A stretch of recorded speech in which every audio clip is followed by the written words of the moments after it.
বিসমিল্লাহির রহমানির রহিম।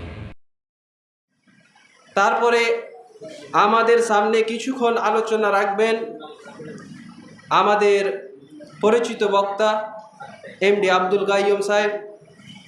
তিনি অল্প কিছুক্ষণ আমাদের সামনে আলোচনা করবেন, তাই তিনাকে আমি তিনার মূল্যবান বক্তব্যের জন্য আহ্বান জানাচ্ছি।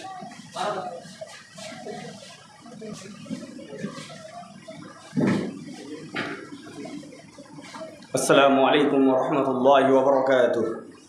ইন্নাল হামদুলিল্লাহি ওয়াহদাহু ওয়াসসালাতু ওয়াসসালামু আলা মান লা নাবিয়্যা বা'দা, আম্মা বা'দ। আদর্শ ইসলামিক লাইব্রেরি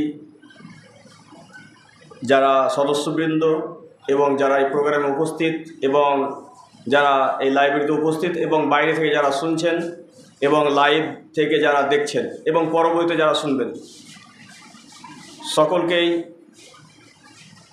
আমার পক্ষ থেকে আন্তরিক অভিনন্দন।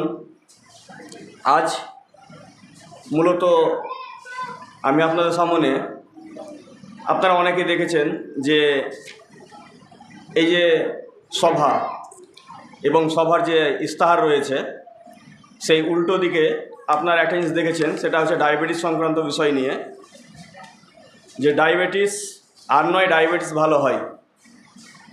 মূলত এটা খুবই আমাদের জন্য জরুরি, কেননা নবী সাল্লাল্লাহু আলাইহি সাল্লামের হাদিস রয়েছেন যে দুর্বল মুমিনের চাইতে শক্তিশালী মুমিনই হচ্ছে উত্তম।